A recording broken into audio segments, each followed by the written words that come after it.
Radio Bharti के खास show Navratri special के 9वें एपिसोड में आप सभी का स्वागत है। आज हम बात करेंगे देवी दुर्गा के 9वें अवतार यानी नवरात्रि में पूजे जाने वाली 9वीं देवी के बारे में।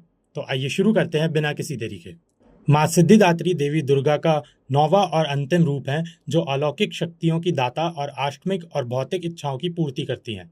उनकी पूजा नवरात्रि के 9वें दिन महानवमी पर की जाती है और उन्हें ब्रह्मांडी शक्ति माना जाता है जो अपने भक्तों को दिव्य आशीर्वाद और सिद्धियां प्रदान करती हैं। अब बात करते हैं उनके प्रतीकवाद और स्वरूप के बारे में। नाम का अर्थ। सिद्धि का अर्थ है अलौकिक शक्ति या संपूर्णता और धत्री का अर्थ है दाता या प्रदान करने वाली। गुण। उन्हें 4 हाथों से दर्शाया गया है जिनमें शंख, चक्र, गदा और कमल का फूल है। वाहन। उन्हें अक्सर कमल पर बैठे या शेर पर सवार दिखाया जाता है जो उनकी दिव्य शक्ति का प्रतीक है। तो चलिए अब हम बात करते हैं माता रानी के पूजा और महत्व के बारे में।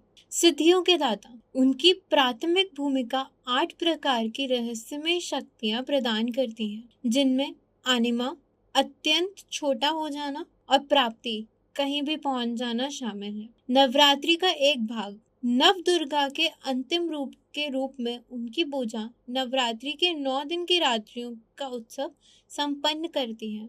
भगवान शिव से उनका संबंध। वह भगवान शिव के बाएं भाग से प्रकट हुई थी जो दिव्यता के अर्धनारीश्वर के पहलू के प्रतिनिधित्व करती हैं और उनकी सर्वोच्च रचनात्मक और धारणीय शक्ति को प्रदर्शित करती हैं। माँ सिद्धिदात्री की पूजा विधि।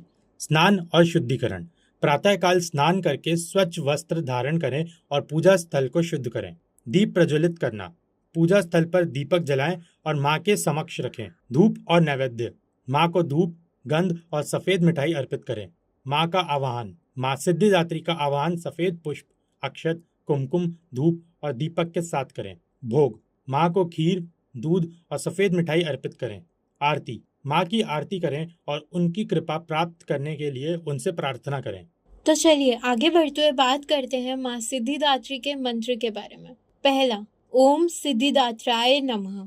दूसरा, या देवी सर्वभूतेषु माँ सिद्धिदात्री रूपेण संस्थिता, नमस्तस्यै नमस्तस्यै नमस्तस्यै नमो नमः।